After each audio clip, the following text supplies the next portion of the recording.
I am thrilled to have the Hall of Famer here on the Rich Eisen Show, one of the greats of all time, Wayne Gretzky. How are you, Wayne? Good. How are you doing today, Rich? I am doing fine. There's a big trade in the National Football League. You're calling into this show. It's a great day. It's a great day, Wayne. And the St. Louis Blues are up 3-1. That's right. The Blues are up 3-1, and it's been, folks in Chicago, where the draft is going to be next week, they are freaking out right now. Can you tell me what you think is happening in the Western Conference playoffs, and with that in particular, Wayne? Yeah, well, first of all, they're both really good teams. And unfortunately, the format now that we have in hockey, when it used to be 1-16, 2-15, et cetera, you had a lot of good teams that got by the first round. With the new bracketing and playing against each other 2 and 3, you got two of the best teams in hockey. St. Louis has been trying to get to that pedestal.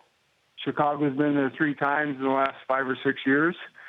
And you got a team right now that is playing desperate hockey. And right now the St. Louis club is just playing excellent. And, I always say, though, the hardest game to win in the series is the fourth win, and especially against the ex-champions. So by no means is this series over, but obviously there's a lot of surprised people in the hockey world right now. How concerned should LA Kings fans be right now, Wayne?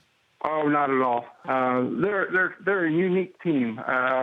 First of all, I love the makeup of their team. Their goaltender is one of the best in hockey, led by Kopitar, and Doughty plays 30 minutes a game. And it's a funny team. They seem to play even better on the road, especially in the playoffs.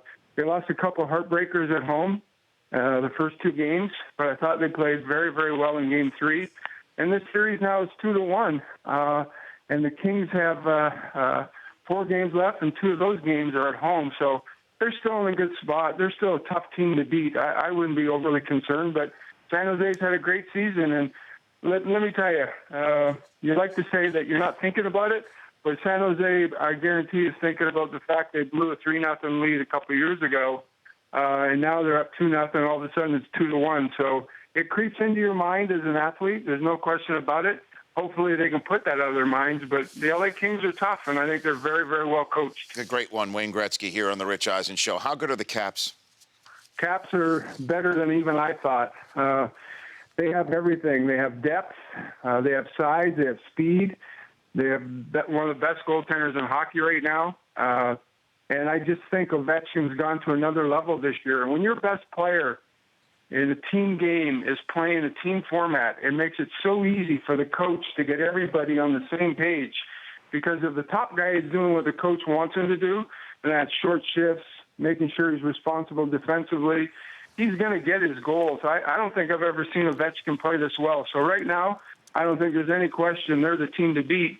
And, their matchup was right for Washington. They're playing a young Philadelphia team who had a tremendous season and, great years ahead of them. They got a lot of draft picks over the next couple of years, a lot of good young players. So even though they're down 3-0 and it's tough, Washington, to me, right now, is the best team in the National Hockey League. And Jaromir Jagr, I'd be remiss if I didn't ask you about him lacing him up at the age of 44, Wayne.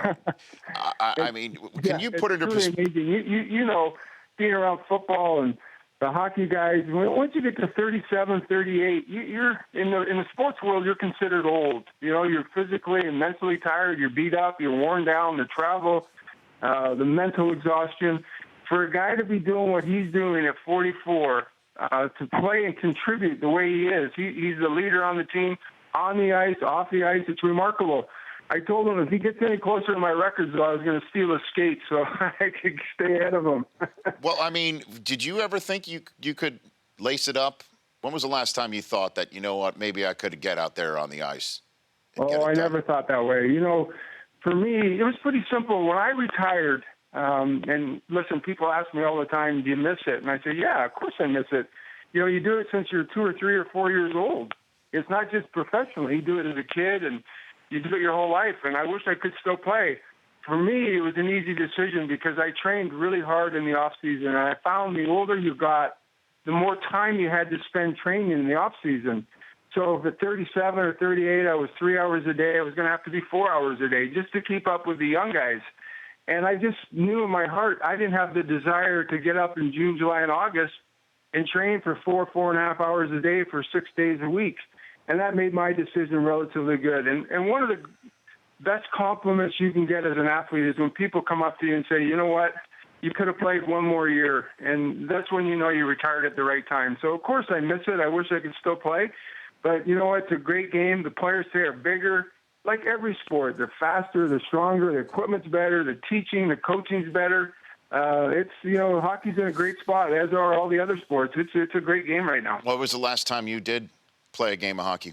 Lace them up and get out there. I do it once a year. I do a fantasy camp with about 120 guys. I bring in about 17 or 18 of my buddies, ex-NHL players, and I put 2, 3, 4 guys on a team. Guys like Denny Savard and Chris Chelios and McSorley. It's a good group of guys, and we have a great 6 days, and we have a lot of fun. So I do it once a year, and every time I get home, I say, you know what, I'm gonna start skating a little bit more. This is really enjoyable. I put my equipment in the garage. A year later, I get it out again. So I'm a once-a-year player now. And has Putin ever asked you to play with him when he scores 19 goals in his game, Wayne? No? No, I've never had that chance or opportunity, but I think the wise thing to do, if you ever play with a guy like that, you make sure you get him the puck. Yeah, how many assists would you have in that game, Wayne? Let me tell you, he'd get tired of taking passes from me because I wouldn't want to be in trouble. Yeah, his plus-minus is great. He's got... Yeah. Well, I know Pavel very, very well, and I know he plays a lot with them, and there's a bunch of those guys fed us off, but no, I haven't had that chance. Wayne Gretzky here on the Rich Eisen Show. What was it like closing the Rexall, getting everybody back together, getting the band back together a couple weeks ago? You know, it's a special time. We had a great team.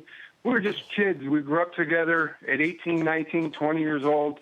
To win as many championships as we did, to have, I don't know, I guess there's 7 or 8 guys that are in the Hall of Fame. We were just kids playing hockey. We didn't even think of that kind of stuff. And now, years later, we had a 30-year reunion, and we raised $1 million for a children's hospital in Edmonton, and then they had their closing a couple weeks ago. And let me tell you, I got a tour of the new arena. I've never seen anything like this. They didn't have that kind of stuff when I was playing. You got a locker room, and you got your skates, and you got on the ice, and now it's pretty amazing.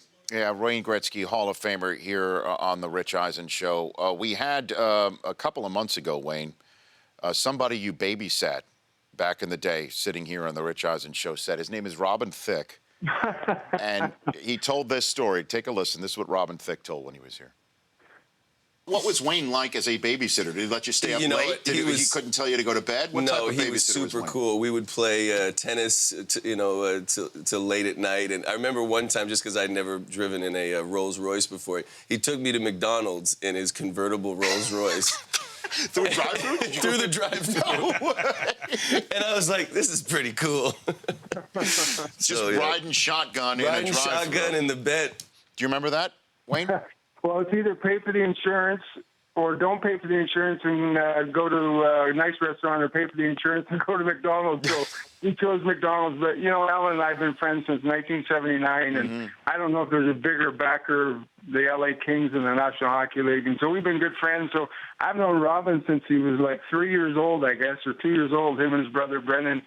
I used to spend a lot of time in the off-season when I played in Edmonton. I'd always go down to L.A. and spend a week or 2 weeks with them. And, the kids were younger at that time. We played a lot of pickup basketball, played a lot of tennis, and it was always a lot of fun. Yeah, no, I didn't change his diapers. No chance.